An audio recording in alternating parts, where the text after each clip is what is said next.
You are standing in the cold. Or you just heard a piece of music that hit something deep.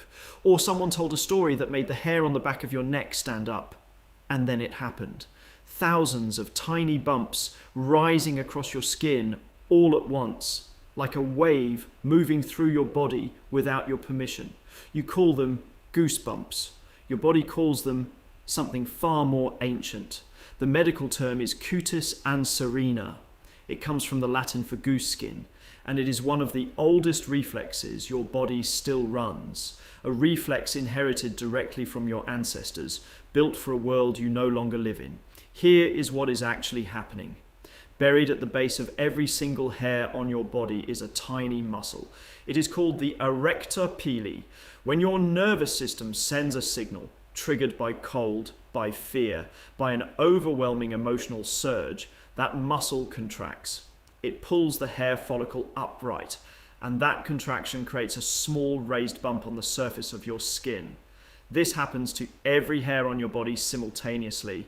Hundreds of thousands of tiny muscles firing at once, all controlled by the same branch of your nervous system that handles your fight or flight response, the sympathetic nervous system. The same system that speeds up your heart when you are frightened. The same system that floods your bloodstream with adrenaline. Goosebumps are not a skin reaction. They are a fear response. But here is the part that makes this extraordinary. The reflex was designed for a body covered in thick fur. Your evolutionary ancestors, the ones who lived in cold climates hundreds of thousands of years ago, had far more body hair than you do. When the erector pili muscles fired and pulled all that fur upright, it created a layer of trapped warm air against the skin, insulation, a built-in thermal response to cold. And when those same ancestors faced a threat, a predator, an enemy, a danger in the dark, the fur standing on end made them look larger, more threatening, a display of size designed to intimidate. The same thing you see when a cat arches its back and its fur goes rigid. That is the same reflex, running on the same ancient wiring. Your body still runs that program. Every time you're cold, every time you're afraid, every time a piece of music moves something in you that you cannot explain. The problem is you are not covered in fur anymore, so the reflex fires, the muscles contract, and instead of a dramatic display of raised fur that makes you look larger and more threatening, you get a few thousand tiny bumps on your arms that disappear in 30 seconds. Evolution did not delete the program. It just became pointless.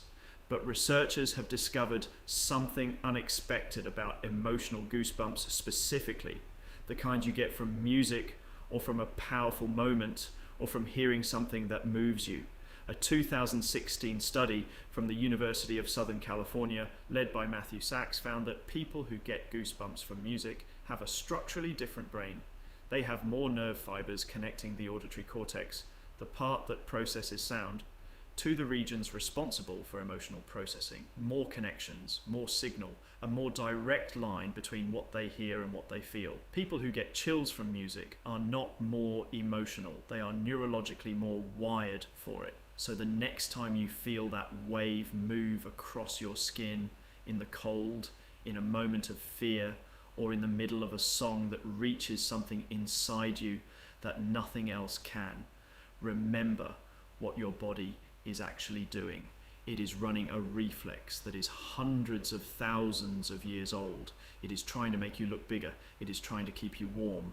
It is firing the same ancient signal your ancestors fired, standing in the dark, fur raised, facing something that wanted to kill them. You are just listening to music, but your body still thinks you might need to survive. That's it for today. If you enjoyed this, hit like and subscribe. See you in the next one.